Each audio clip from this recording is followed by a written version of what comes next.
Hey everybody, it's Jim from Cigars and Other Dude Stuff. Today I am reviewing the Liga Privada number 9 by Drew Estate.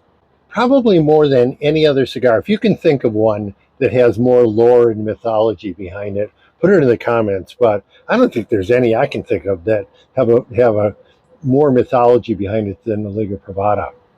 So go back to 2007 is when this was released, and the story was that the rollers in the Drew Estate factory concocted this special blend, and it was so good that they said, we're not going to sell it, we're only going to smoke it in-house.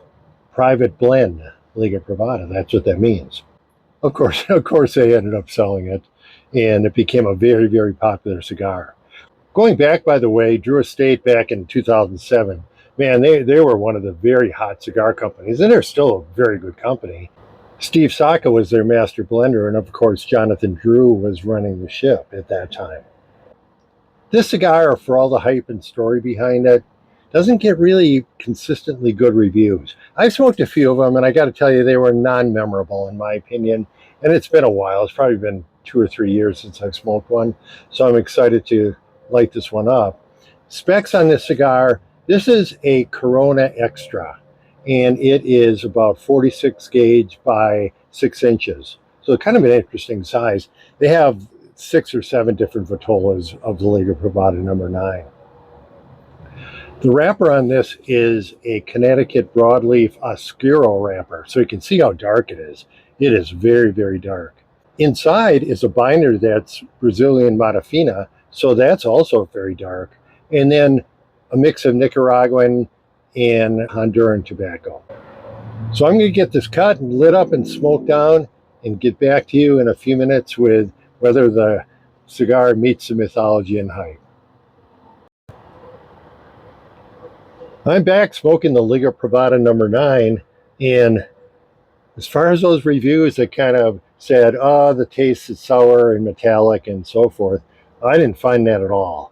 So far, it's been a really good cigar. Construction, man, it has been excellent, excellent, excellent.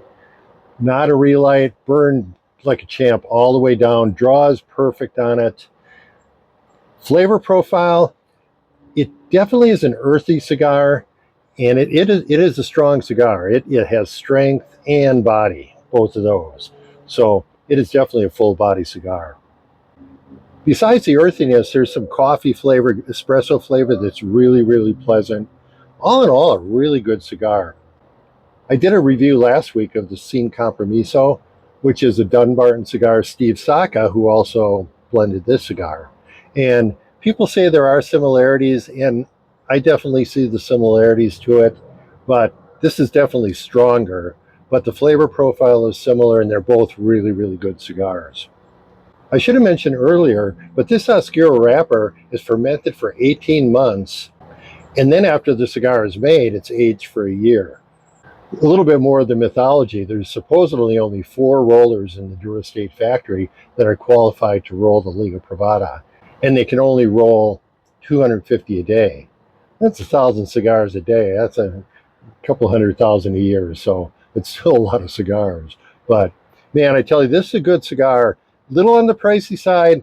Almost all the vitolas that I was looking at are about 15 bucks right now, and that's a little bit on the pricey side, but man, it is definitely a worthwhile cigar if you want to pop for a special occasion or something like that.